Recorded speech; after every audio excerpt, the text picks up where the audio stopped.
Alhamdulillah. Alhamdulillahilladzi anzala as-sakinata fi qulubil mu'minin liyazdadu imanan ma'a imanihim. Alhamdulillahilladzi khalaqal mauta wal hayata liyabluwakum ayyukum ahsanu amala wa huwal azizul ghafur.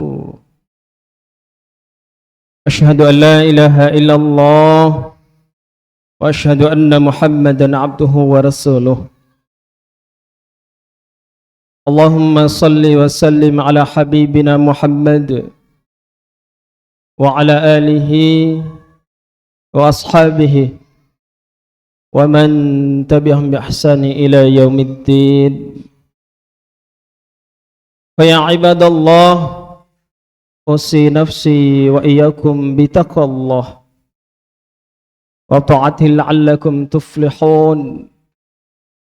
Qala Allah ta'ala fi kitabil karim, a'udzu billahi minasy syaithanir rajim. Bismillahirrahmanirrahim. Ya ayyuhalladzina amanu taqullaha haqqa tuqatih ولا تموتن إلا وأنتم مسلمون. وقال أيضا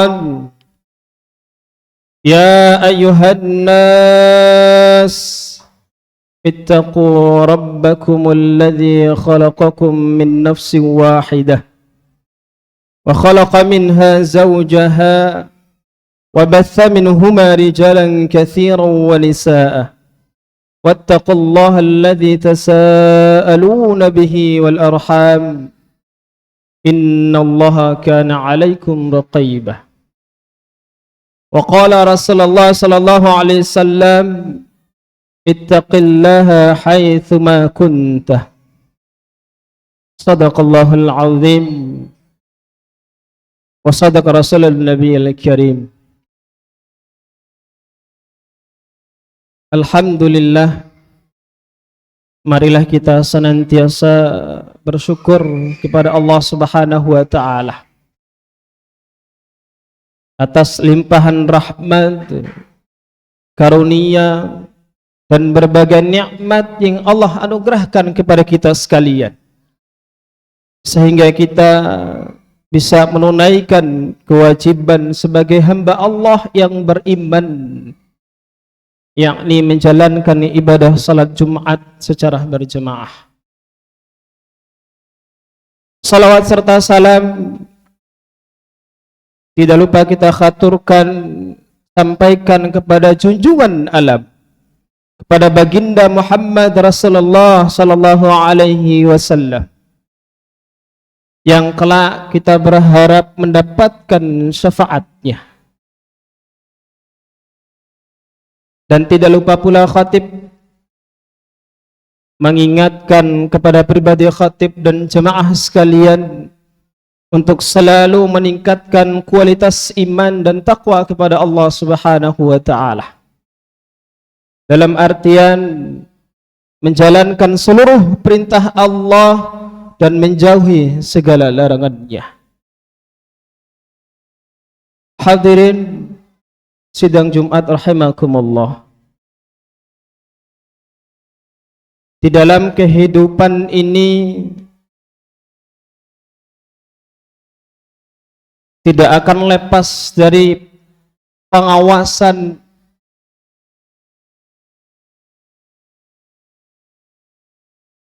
pembimbing sekaligus arahan dari Allah Subhanahu wa Ta'ala. Semua aktivitas kita selama masih hidup di dunia, kelak di akhirat akan diminta pertanggungjawaban.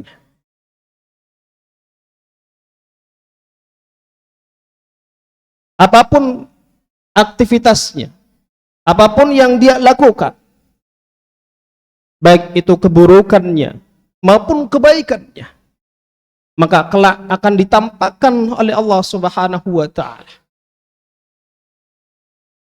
Dan itulah maknanya surah Al-Zalzalah itu. Tepatnya di ayat yang ke-7 sampai ke-8. فَمَنْ يَعْمَلْ مِثْقَالَ ذَرَّةٍ خَيْرًا يَرَهُ.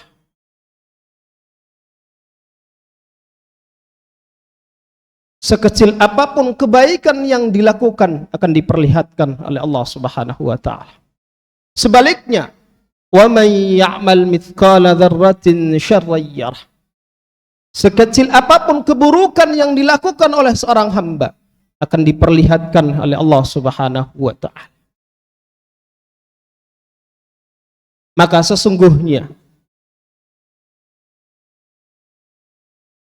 kita sedang hidup di dunia ini yang sementara dan juga menunggu giliran untuk dipanggil oleh Allah Subhanahu wa taala.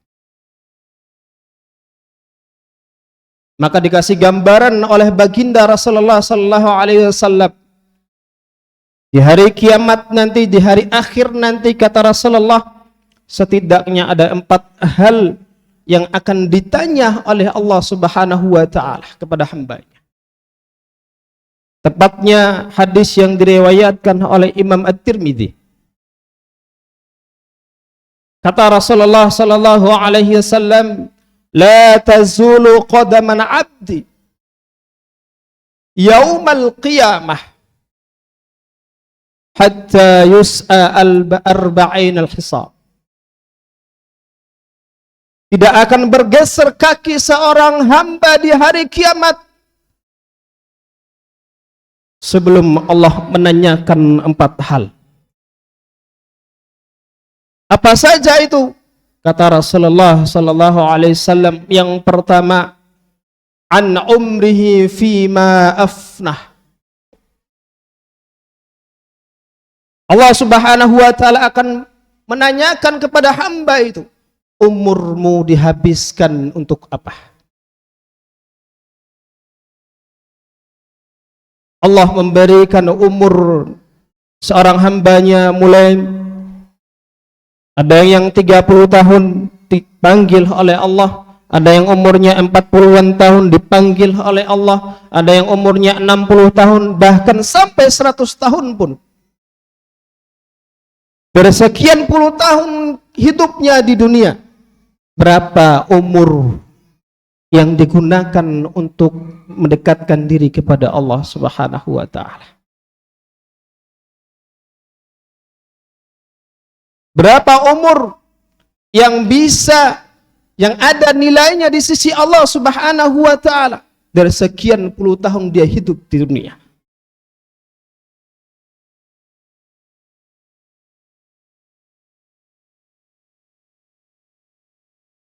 Maka sesungguhnya jemaah sekalian,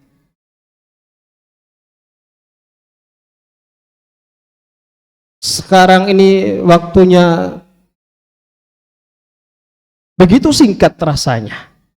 Baru aja sholat zuhur atau Jumat tiba-tiba sudah asar. Baru aja sholat asar tiba-tiba sudah masuk maghrib. Begitu tidak terasa perjalanan ini. Umur kita makin berkurang, makin berkurang, makin berkurang. Maka pertanyaan besarnya, seberapa besar dan seberapa banyak umur kita manfaatkan dalam kebaikan untuk mendekatkan diri kepada Allah Subhanahu wa taala. Jangan-jangan umur yang panjang itu hanya 10 tahun dari sekian puluh tahun Allah memberikan kehidupan di dunia yang ada nilainya di sisi Allah Subhanahu wa taala. Selebihnya banyak maksiat dosa yang ditumbulnya. Banyak maksiat dosa yang dikumpulkannya daripada kebaikannya. Begitupun sebaliknya. Ada orang hidupnya 60 tahun bahkan sampai 100 tahun di usia-usia senja itu mengambil alih untuk mendekatkan diri kepada Allah Subhanahu wa taala, menjauhi berbagai maksiat. Maka sesungguhnya jemaah sekalian, al-maut namanya kematian tidak memandang umur. Pernah suatu ketika Nabi Yakub alaihissalam bertanya kepada malaikat maut, gimana caranya saya mengetahui datangnya kematian? Ditanya oleh Nabi Yakub alaihissalam kepada malaikat maut, apa tanda-tandanya? Dijawab oleh malaikat, sesungguhnya Allah sudah memberi kepada fisik kalian itu perubahan fisik yang ada dalam dirimu. Itulah salah satu tanda-tandanya maut akan segera datang. Sudah makin banyak ubannya, pendengarannya sudah mulai kabur. Begitupun penglihatannya sudah tidak terlalu jelas. Wajahnya sudah mulai tua, keriput. Itu tanda-tandanya, kata Allah, maut akan menghampirinya. Maka jamaah sekalian rahimakumullah, maka umur kita mulai dari akil balik sampai dipanggil oleh Allah Subhanahu wa taala akan diminta pertanggungjawaban di hadapan Allah Subhanahu wa taala. Yang kedua, kata Rasulullah sallallahu alaihi wasallam, di hari kiamat akan ditanya oleh Allah Subhanahu wa taala tentang apa? An ilmihi fima fa'ala fih. Tentang ilmu yang dia miliki. Tentang ilmu yang dia dapatkan dalam kehidupannya. Bagaimana peran ilmu di dalam dirinya? Apakah ilmunya makin mengangkat dirinya, derajatnya di hadapan Allah, atau sebaliknya mendapatkan penghinaan dari ilmunya?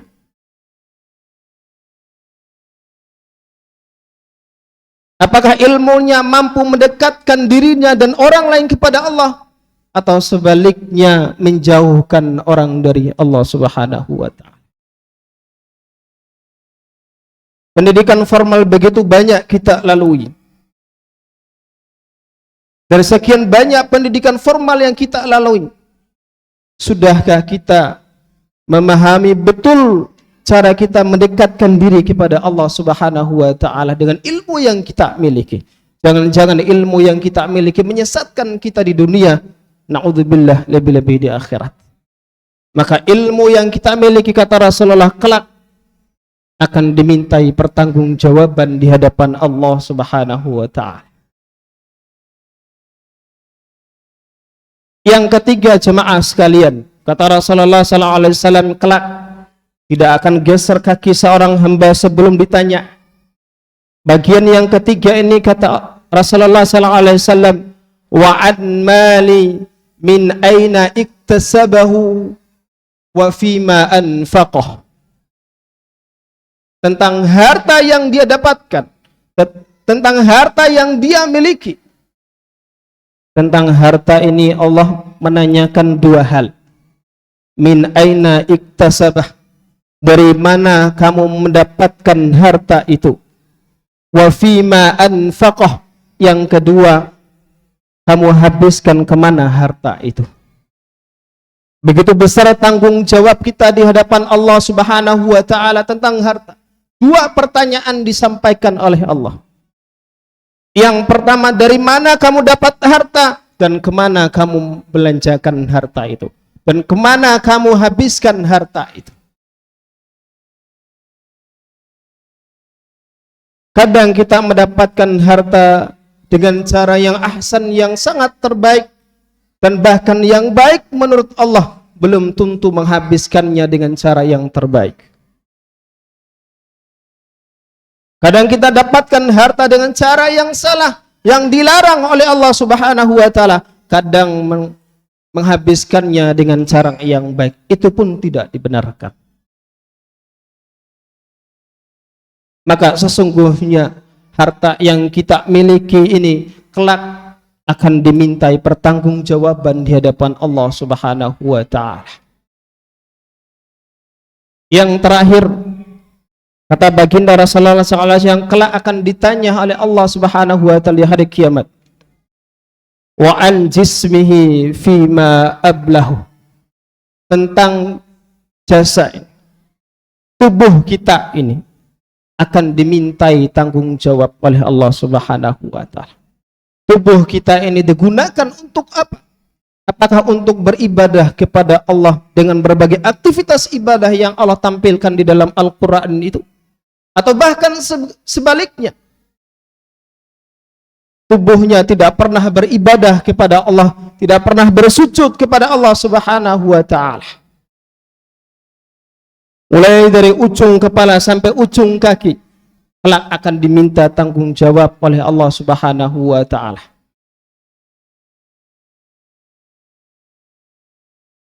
Mata kita, tangan kita, mulut kita, kaki kita di dunia masih bisa berfungsi sebagaimana mestinya. Tetapi di akhirat kala sudah tidak berfungsi lagi ketika di hadapan padang mahsyar, di hadapan Allah Subhanahu wa taala di yaumul hisab nanti. Karena mulut ini sudah akan dikunci rapat oleh Allah Subhanahu wa taala untuk memberikan kesaksian tangan yang berbicara. Untuk sebagai saksinya kaki yang akan berbicara. Itulah makna surat Yasin di ayat yang ke-65 itu. Al-yawma nakhtimu ala afwahihim wa tukallimuna aydihim wa tashhadu arjuluhum bima kanu yaksibun. Di hari kiamat nanti kata Allah, nakhtimu ala afwahim, kami kunci rapat mulut mereka. Wa tukallimuna aydihim, yang berbicara tangan ini. Sudah tidak berfungsi lisan mulut kita. Dikunci rapat oleh Allah Subhanahu wa taala. Sudah tidak ada celah lagi untuk berbohong, berdusta di hadapan Allah Subhanahu wa taala. Setelah ditampakkan keburukannya selama hidupnya di dunia. Wa tashhadu arjuluhum bima kanu yaksibun. Kakinya yang akan menjadi saksi semua perbuatannya yang dilakukan ketika hidupnya di dunia. Jemaah sekalian rahimakumullah. Maka setidaknya kita bisa maksimalkan kesempatan hidup di dunia ini untuk memberikan yang terbaik bagi diri kita di hadapan Allah Subhanahu wa taala. Memanfaatkan umurnya sebaik mungkin, memanfaatkan ilmu yang dimilikinya sebaik mungkin, memanfaatkan harta yang dia miliki sebaik mungkin. Begitupun dengan tubuh kita memanfaatkan sebaik mungkin yang mengantarkan kita kedekatan Allah Subhanahu wa taala. Barakallahu li wa lakum fil Qur'anil azim wa nafa'ani wa iyyakum bima fihi minal ayati wa dzikril hakim wa taqabbala minni wa minkum tilawatahu innahu huwas sami'ul alim.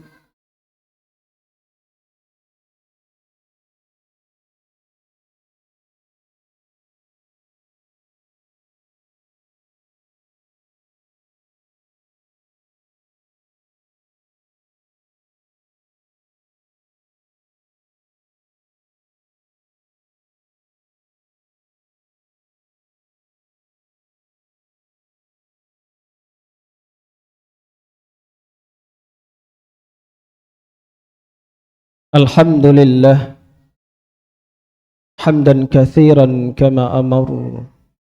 Asyhadu an la ilaha illallah wa asyhadu anna Muhammadan abduhu wa rasuluh. Allahumma salli wa sallim ala habibina Muhammad wa ala alihi wa ashabihi wa man tabi'ahum bi ihsani ila yaumiddin. Fa ya ibadallah, أوصي نفسي وإياكم بتقوى الله وطاعته لعلكم تفلحون. قال الله تعالى في كتابه الكريم: أعوذ بالله من الشيطان الرجيم إن الله وملائكته يصلون على النبي يا أيها الذين آمنوا صلوا عليه وسلموا تسليما.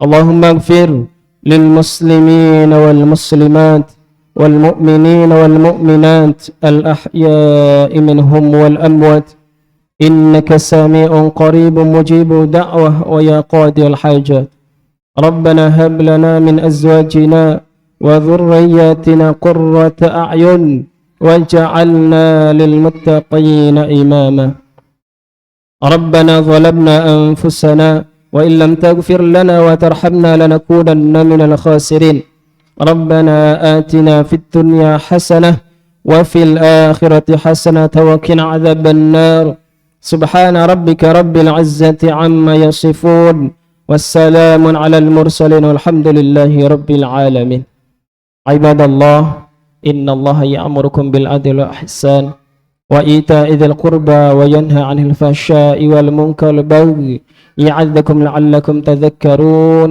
ولذكر الله أكبر أقم الصلاة